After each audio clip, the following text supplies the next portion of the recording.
सभी सगाजनों को जय जोहार। जय जोहार। आज हम सब लोग यहाँ कोई आंदोलन करने नहीं आए। किसी भाई को यदि जानकारी में ना हो तो वो आंदोलन का नाम ले दिया, कोई बात नहीं, लेकिन हम यहाँ आंदोलन करने नहीं आए। आज हम हमारी रूढ़िगत ग्राम सभा जो 62 गांव की है उसकी बैठक है आज।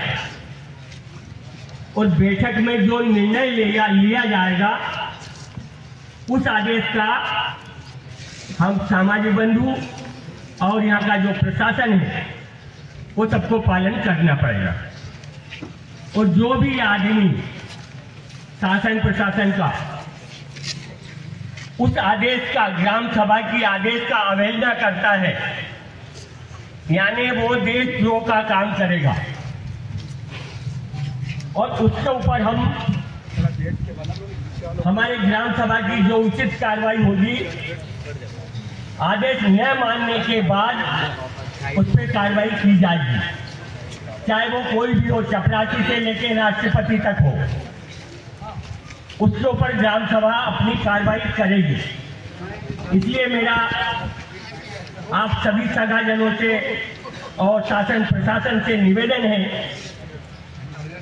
कि वो पूरी बात ध्यान से सुने।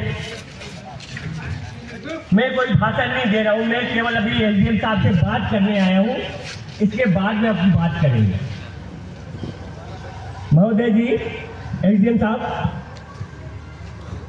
आपको जो कल ग्राम सभा का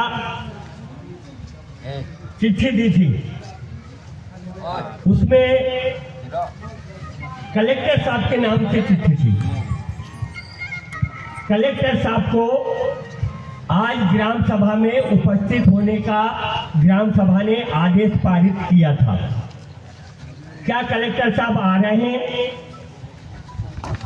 बताइए।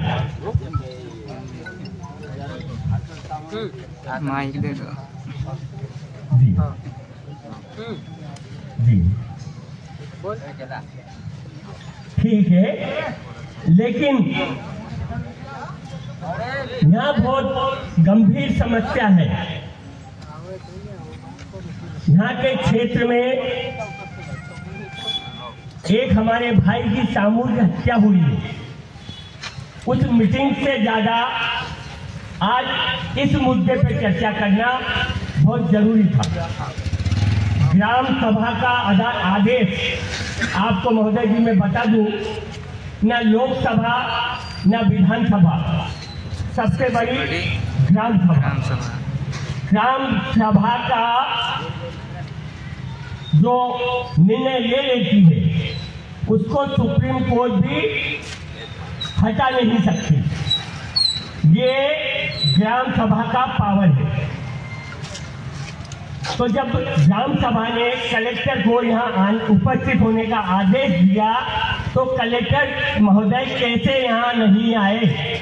मेरा आपसे निवेदन है कि आप हमारी ग्राम सभा का जो आदेश है कलेक्टर साहब को एक बार और याद दिला दें कि हम उनका इंतजार करेंगे 1 घंटे 2 घंटे, लेकिन कलेक्टर साहब को यहाँ आना ही पड़ेगा। तो मेरा आपसे निवेदन है कि आप कलेक्टर साहब को सूचित करिए। जब तक कलेक्टर साहब नहीं आएंगे जब तक हम आपको आदेश नहीं दे सकते। यदि हम आपको आदेश देंगे आप आदेश ले लेंगे, लेकिन आप जवाब नहीं दे पाओगे। यदि आप कलेक्टर साहब के जवाब में ये नहीं होना कि हम 4 दिन बाद देंगे या 8 दिन बाद देंगे, हमें तत्काल चाहिए। क्या आपने इस एक्सीडेंटल को गंभीरता से लिया? अगर आप इस एक्सीडेंटल को गंभीरता से लिए होते तो आज दिनांक तक, आज घटना के 10 दिन हो गए हैं, 10 दिन में आज दिनांक तक आप अकेला व्यापार कर सकते थे, लेकिन आज दिनांक आपने, आपसे भी हमारा सवाल है, आपसे हम नाराज हैं। जिला प्रशासन ने, जिला एसपी महोदय ने यहाँ से सिर्फ थाना प्रभारी को हटाकर थाना पूर्ति करी है।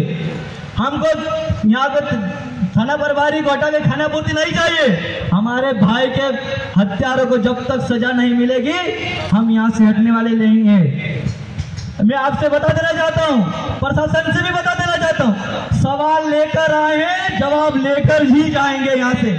क्या आपके सबके मन में सवाल है कि नहीं है? जब तक हम सवाल के जवाब, हमारे सवाल का जवाब नहीं मिलेगा तब तक हम यहाँ से हटने वाले नहीं हैं। हमारा भाई जिसके घर के सामने जो एक्सीडेंट हुआ, जहां हमारे भाई की मर्डर हुई, वो भाई 4 दिन तक सदमे में रहा। किसी के सामने दौड़ा दौड़ा कर बेरहमी से अगर उसको मारोगे तो उसकी मृत्यु होगी। तो देख के एक तो पहले हमारा गरीब आदिवासी भाई गरीब असहाय डरा हुआ रहता पुलिस वालों से। कैसे डरा था आपको ही पता है ना। अगर पांच बाटल भी कच्ची की दारें आप लेकर जाते तो पकड़ के आपको थाने में ले आएंगे, लेकिन बिना नंबर की मोटरसाइकिल और बिना नंबर की बोलेरो वाहन से अगर ये घर घर मोहल्ले मोहल्ले और फले फले दारू सप्लाई कर रहे थे, क्योंकि इनके आंखों में पट्टी बंधिया थी। इनके ये तो कबले अपने पुराने लोग थे, कांटे बेरा ने दूल्हे आंधड़ा, ये सब प्रशासन यहाँ का। एक थाना प्रभारी को हटाने से हमारे अर्जुन कनाशा को न्याय नहीं मिलेगा जब तक इस दारू के ठेकेदार का यहाँ तो हमेशा के लिए जब तक ये ठेका बंद नहीं करवाए हम तब तक हम ये चुपने वाले नहीं हैं। और यहाँ के जो छोटे छोटे टुचपुंजे प्रशासन जो ठेकेदार को सहयोग करते, उनसे भी मैं कहता ना चाहता हूँ, आपका जो थानेदार तो गया है, आपको भी यहाँ से बोरे बिस्तर बांध के हम उड़ा देंगे। ये हमारा चैलेंज है, आदिवासी समाज आपसे चैलेंज करने आया। तो मैं पुलिस प्रशासन से कहना चाहता हूँ, हमने पूछा सर से कि आपने घटना के संबंध में आसपास में घर भी थे, आपने किस किस से जानकारी ली? तो थानेदार महोदय का कहना था कि मैंने तस्दीक की। अरे भाई कैसी तस्दीक की तूने? उस घर वाले से तो तूने पूछा ही नहीं, तो किससे तस्दीक करी? क्या उस आनंदीलाल मालिया से तस्दीक करने खरगोन गया था? क्या खरगोन गया था तस्दीक करने? और यहाँ के आईबी, सीआईबी और जो भी पुलिस प्रशासन गोपनीय सूत्र से जो आपके थाना प्रभारी का आप मेरी सूचना देना चाहते हैं, आपके पुलिस प्रशासन सूचना देना, आपसे मैं कहना चाहता हूँ अच्छे से वीडियो बना लीजिए और उसको बता दीजिए कि ये आज तुमने एक अर्जुन कनाशा के ऐसे कई हमारे अंदर धुरंधर योद्धा है और समाज के लड़ते आए हैं और लड़ते रहेंगे। आप छोटे मोटे लोगों को परेशान करना बंद कर दीजिए और सत्यता पे बात करें। ये जो सोए हुए समाज का आपने हमारे क्रांतिकारी योद्धा की जान लेकर सोए हुए समाज का आपने जगा है। अगर ये समाज आप अगर जग चुका है, आपकी मिट्टी चुपड़ी बातों में नहीं है। हमारे अर्जुन कनाशा पिताश्री को बोल रहे थे कि दादा आपको एक्सीडेंट हो जाए, आपको बीमा दिलाएंगे। अरे भाई उसके घर का चिराग खत्म हो गया, 5-7 लाख की बीमे में क्या होता है? उसके घर का कमाने धमाने उसके घर का चिराग खत्म हो गया, उसका आप 5-7 लाख की लालच दे रहे हो। तो मैं आप जो भी प्रशासन का अमला जो उनको समझाने में, क्या आपके घर का बेटा अगर कोई चले जाता है तो आप 5-7 लाख में मान जाते? तो आप भी हम आनंदीलाल मालिया के बेटे को हमारे सामने खड़ा कर दो, हम उसके हाथ में समाज चंदा करके उस 5-7 लाख रुपए दे देगा। आप उसको मंजूर है क्या? आप मंजूर है क्या? आपकी हिम्मत ही नहीं। अरे उस आनंदीलाल मालिया का फल बोला तो क्या? अरे वो न गैर आदिवासी हमारे क्षेत्र में तो ठेकेदारी कर रहा है और उसको और जो डायरी हमारे यहाँ चलती है, डायरी के नाम से मोहल्ले मोहल्ले परोसरा दारू, उसको किसने ठेका दिया? उसके कोई प्रमाण हो तो आप हमको बता दो, हम उसके अगर उसको अधिकार है घर घर मोहल्ले मोहल्ले फैले फैले जाने के दारू देने का, उसको बुलाओ नहीं। अरे चुप रहो यार। तो मैं आपसे प्रशासन से यही निवेदन करना चाहता हूँ, आज हमने एक क्रांतिकारी खोया है। हमारे अंदर बहुत सारे क्रांतिकारी, लेकिन इस क्रांतिकारी के जो प्राणों की जो हम आहुति हुई, इसके बलिदान को हम ऐसे नहीं जाने देंगे। और ये दही क्षेत्र में जो भी आप लोगों के मिली भगत से, और जो हमारी एक ही मांग है कि जो दही जो ठेका है वो पूर्ण रूप से बंद हो। क्या आप लोग सहयोग करोगे? ठेका बंद होना चाहिए कि नहीं होना चाहिए? बस एक ही सवाल लेकर आए हैं, सवाल लेकर जाएंगे, सवाल लेकर आए हैं, सवाल लेकर जाएंगे। अर्जुन के हत्यारों को फांसी दो, फांसी दो, अर्जुन के हत्यारों को फांसी दो, फांसी दो। अभी तो ये अंगड़ाई है, अभी तो ये अंगड़ाई है, आगे और लड़ाई है। अर्जुन कनाशा जिंदाबाद, अर्जुन कनाशा।